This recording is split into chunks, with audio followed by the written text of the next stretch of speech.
விடுதலை புலிகளின் தலைவருக்கே பயப்படாத மஹிந்த ராஜபக்ச சாதாரண விசாரணைக்கு பயப்படவே போவதில்லை என்று கொந்தளிக்கும் மஹிந்த தரப்பு. உதய கம்மன்பில உயிர்த்த ஞாயிறு தாக்குதல் குறித்த புத்தகத்தை வெளியிட்டு சர்ச்சையை கிளப்பியதால் புலனாய்வு பிரிவில் முன்னிலையாகி வாக்குமூலம் அளித்தார். தமிழகத்தில் தளபதி, இலங்கையில் பொய்களுக்கு அதிபதி, ஒப்பீடு செய்து ஜனாதிபதி அனுரவை விமர்சித்த சாகர காரியவசம். இன்று ஆரம்பமாகியது முள்ளிவாய்க்கால் நினைவு வாரம். இளைஞன் அதிவேகத்தால் பலி, மின்கம்பத்தோடு மோதிய மோட்டார் சைக்கிள், நடந்தது என்ன? விலை அதிகரிப்பை தாங்கவே முடியவில்லை, வீதிக்கு இறங்கிய திருகோணமலை மக்கள். திடீரென உயிரிழந்த பாடசாலை மாணவன், பக்கத்தில் இருந்த பொருட்கள், விசாரணையில் வெளிவந்த பின்னணி. தமிழீழ விடுதலை புலிகளின் தலைவர் பிரபாகரனுக்கே பயப்படாத மஹிந்த ராஜபக்ச நாட்டின் சாதாரண விசாரணை ஆணைக்குழுவுக்கு பயப்பட போவதில்லை என்று முன்னாள் நாடாளுமன்ற உறுப்பினர் சஞ்சீவ எதிரிமன்ன தெரிவித்துள்ளார். நாளை 12ஆம் தேதி மஹிந்த ராஜபக்ச ஊழல் விசாரணை ஆணைக்குழுவில் முன்னிலையாக உள்ள நிலையில் கொழும்பில் இடம்பெற்ற செய்தியாளர் சந்திப்பின் போது இதனை இவர் தெரிவித்துள்ளார். மஹிந்த மிகவும் நிதானமாகவும் துணிச்சலாகவும் இந்த விசாரணைகளை எதிர்கொள்வார் என்பதில் எந்த சந்தேகமும் எமக்கு இல்லை. ஆனால் இந்த விசாரணைகள் முன்னெடுக்கப்படும் விதம் குறித்து நாம் கேள்வி எழுப்ப வேண்டியுள்ளது. ஸ்ரீலங்கா ஏர்லைன்ஸ் நிறுவனத்தின் முன்னாள் தலைமை நிர்வாக அதிகாரி கபில சந்திரசேன கொடுத்த வாக்குமூலத்தின் அடிப்படையிலேயே குறித்த அழைப்பு விடுக்கப்பட்டுள்ளது. அரசியல் களத்தை பொறுத்தமட்டில் எமது பிரதான போராட்டம் தற்போதைய அரசாங்கத்தோடு மட்டுமே உள்ளதாக கூறிய இவர், மக்களுக்கு அரசாங்கம் இழைக்கும் அநீதிகளுக்கு எதிராகவே நாம் செயற்படுகின்றோம் என்றும் தெரிவித்துள்ளார். மின்சார கட்டணத்தை 1/3 பங்காக குறைப்பதாக சொல்லி வாக்கு கேட்டு ஆட்சிக்கு வந்த அனுரகுமார திசாநாயக்க தலைமையிலான அரசாங்கம் இன்று மக்களை நடுத்தருவில் விட்டுள்ளது என்று கூறிய இவர், இப்பொழுது ஏமாற்றமடைந்த மக்கள் ஏற்கனவே இந்த அரசாங்கத்தை கைவிட்டு விட்டார்கள் என்றும் இதன் அரசியல் ரீதியான பாரிய வீழ்ச்சியை அரசாங்கம் நிச்சயம் அனுபவித்தே ஆக வேண்டும் என்றும் தெரிவித்துள்ளார். அனுர அரசு ஊழலில் தொடர்புடைய அனைவருக்கும் விசாரணைகளை நடத்தி வரும் நிலையில் இவ்வாறான தேவையற்ற விசாரணை அழைப்புகள் மூலம் எம்மை அச்சுறுத்தவோ அல்லது எமது அரசியல் பயணத்தை தடுக்கவோ முடியாது என்றும் மேலும் சுட்டிக்காட்டியுள்ளார். பிவிதுரு ஹெல உரிமையவின் தலைவரும் முன்னாள் அமைச்சருமான உதய கம்மன்பில இன்று விசாரணை பிரிவில் முன்னிலையாகி வாக்குமூலம் வழங்கியுள்ளார். 7வது ஈஸ்டர் ஞாயிறு தாக்குதல் நினைவு நிகழ்வின் போது அவர் தெரிவித்த கருத்துக்கள் தொடர்பாக நடைபெற்று வரும் விசாரணை சம்பந்தமாக வாக்குமூலம் பதிவு செய்ய கம்மன்பிலவுக்கு அழைப்பாணை அனுப்பப்பட்டதோடு உதய கம்மன்பில இன்று புலனாய்வு பிரிவில் முன்னிலையாகி வாக்குமூலத்தை கொடுத்துள்ளார். உயிர்த்த ஞாயிறு அன்று நடந்த எதிர்பாரா தாக்குதல் குறித்து அவர் அண்மையில் வெளியிட்ட புத்தகம் குறித்தும் எதிர்காலத்தில் இன்னும் ஒரு தாக்குதல் நடத்தப்படலாம் என்று கம்மன்பிலவின் சர்ச்சைக்குரிய அறிக்கை குறித்தும் அவரிடம் விரிவாக விசாரிக்கப்பட்டுள்ளது. கம்மன்பிலவிடம் அப்படி என்ன தகவல்கள் உள்ளது என்பதையும் அவரது கணிப்புகளுக்கான அடிப்படை என்ன என்பதையும் விசாரிப்பதே அந்த அழைப்பாணையின் முதன்மை நோக்கம் என காவல்துறை முன்பே கூறியிருந்தது. அரசியல் களத்தில் பெரிய அதிர்ச்சியை உண்டாக்கியுள்ள கம்மன்பிலவின் அண்மைய வெளிப்படுத்தல்களை அடுத்து குறித்த நடவடிக்கை எடுக்கப்பட்டுள்ளதோடு உயிர்த்த ஞாயிறு தாக்குதல் குறித்து நடத்தப்பட்ட விசாரணைகள் தொடர்பில் சில ரகசிய அறிக்கைகள் மற்றும் பிற முக்கிய தகவல்கள் தன்னிடம் இருப்பதாக உதய கம்மன்பில இதற்கு முன்னரும் பல முறை பகிரங்கமாக அறிவித்திருந்தார். தேசிய பாதுகாப்பையும் பொது ஒழுங்கையும் உறுதி செய்வதற்காக சந்தேகத்திற்கிடமான அல்லது விமர்சனத்துக்குரிய எந்த ஒரு அறிக்கை குறித்தும் முழுமையான விசாரணை நடத்துவது ஒரு இயல்பான செயல்முறை என்று பாதுகாப்பு படைகள் வலியுறுத்தியுள்ளது. இந்தியாவின் தமிழகத்தில் தளபதி விஜய் தேர்தலில் வெற்றியீட்டியது அந்த மாநில மக்களுக்கு அதிர்ஷ்டம் என்றும் இலங்கையில் பொய்களுக்கு அதிபதி ஆட்சிப்பிடம் ஏறியதனால் இந்த நாட்டு மக்களுக்கு துரதிர்ஷ்டம் என்றும் மொட்டுக்கட்சி சற்று முன்னர் தெரிவித்துள்ளது.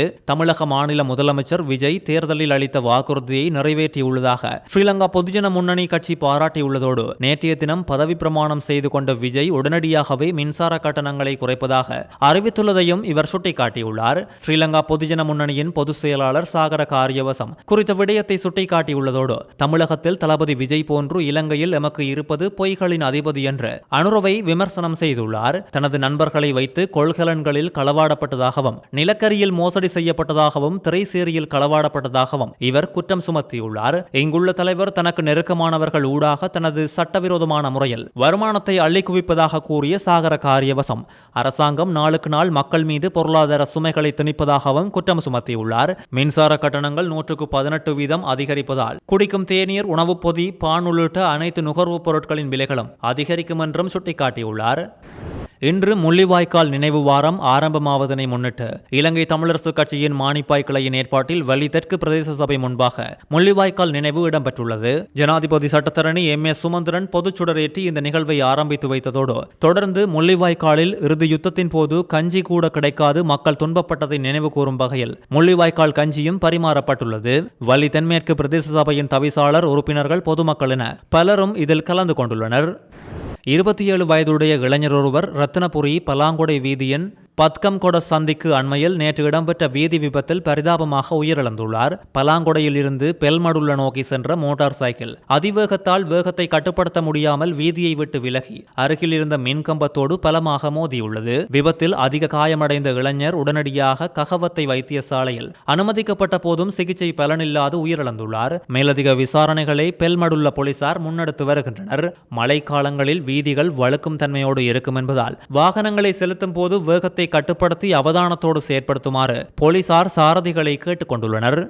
பாடசாலை மாணவர் ஒருவர் குருநாகல் உடவல் பொல பகுதியில் 4 மாடி கட்டடத்தின் மேல் தளத்தில் இருந்து கீழே விழுந்து உயிரிழந்துள்ளார். குருநாகலில் உள்ள புகழ்பெற்ற சர்வதேச பாடசாலையில் படித்து வந்த 16 வயது மாணவரே உயிரிழந்துள்ளதோடு மாணவர் தன்னுடைய பெற்றோர் மற்றும் குடும்பத்தினரோடு தற்காலிகமாக 4 மாடி கட்டடத்தில் தங்கியிருந்த நேரம் கடந்த 8ஆம் திகதி அதிகாலை கீழே விழுந்ததில் குறித்த சம்பவம் இடம்பெற்றதோடு இவர் சம்பவ இடத்திலேயே உயிரிழந்ததாக விசாரணையில் வெளிவந்துள்ளது. உயிரிழந்த மாணவர் 3 பிள்ளைகள் கொண்ட குடும்பத்தில் மூத்த மகன் என்றும் 2 தங்கைகள் அவருக்கு உள்ளதாகவும் அவரது தந்தை ஒரு வழக்கறிஞர் என்பதோடு அவரது தாய் ஒரு பாடசாலை ஆசிரியை என்றும் தெரிய வந்துள்ளது.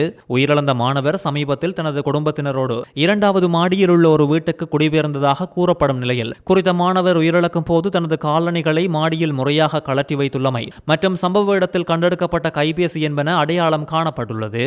முன்னெடுக்கப்பட்ட விசாரணையில் இறப்பதற்கு முன்பு அவர் தனது தந்தையின் கைபேசியை பயன்படுத்தி வந்ததும் அதில் ஒரு ஆன்லைன் சூதாட்ட விளையாட்டு இயங்கிக் கொண்டிருப்பதையும் சற்று முன் அவதானித்துள்ளனர். உயிரிழந்த மாணவர் அந்த நேரத்தில் ஒரு வகையான சூதாட்டத்தில் ஈடுபட்டிருந்தமை இப்பொழுது கண்டறியப்பட்டுள்ளது.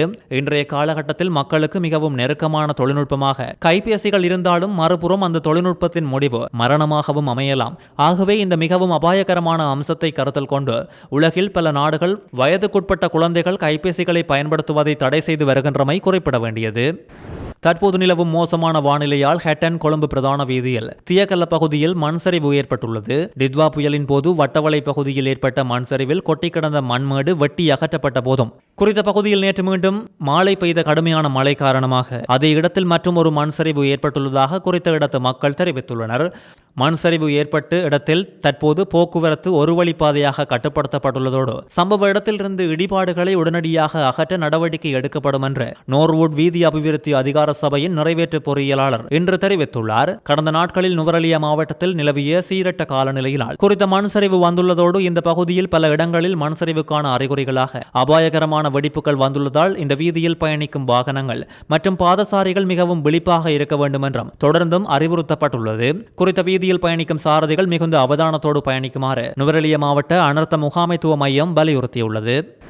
அத்தியாவசிய பொருட்களின் விலை அதிகரிப்பை கண்டித்து திருகோணமலையில் கிழக்கு மாகாண ஆளுநர் அலுவலகத்துக்கு முன்பு இன்று காலை கவனஈர்ப்பு போராட்டம் முன்னெடுக்கப்பட்டுள்ளதோடு குறித்த போராட்டத்தை தமிழர் ஜனநாயக கட்சி ஏற்பாடு செய்தது.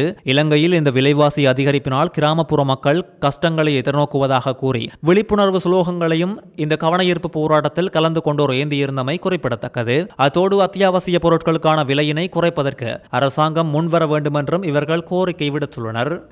கடந்த வருடம் மே மாதம் 11ஆம் திகதி கொத்மலை பகுதியில் இலங்கை போக்குவரத்து சபைக்கு சொந்தமான பேருந்தொன்று பள்ளத்தில் கவிழ்ந்து விபத்துக்குள்ளாகி இன்றோடு ஓராண்டு நிறைவடைவதையொட்டி உயிரிழந்தவர்களுக்கு ஆத்ம சாந்தியும் காயமடைந்தவர்களுக்கு ஆசீர்வாதமும் வேண்டி விபத்து நடந்த இடத்திலேயே விசேட மத வழிபாடுகள் நடத்தப்பட்டுள்ளது. கொத்மலை போலீஸ் நிலைய பொறுப்பதிகாரி தலைமை ஆய்வாளர் இந்திகா லலித் மற்றும் போலீஸ் அதிகாரிகள் மற்றும் கொத்மலை பகுதி மக்களோடு சேர்ந்து வழிபாட்டை ஏற்பாடு செய்திருந்ததோடு குறித்த விபத்தில் படுகாயமடைந்து வைத்தியசாலையில் சேர்க்கப்பட்டிருந்த ஒரு குழந்தையை விபத்து நடந்த இடத்திலிருந்து மீட்கவும் அந்த குழந்தைக்கு தாய்ப்பால் ஊட்டிய உள்ளூர் பெண் ஒருவருக்கு பரிசு வழங்கவும் போலீசார் இதன்போது நடவடிக்கை எடுத்துள்ளனர்.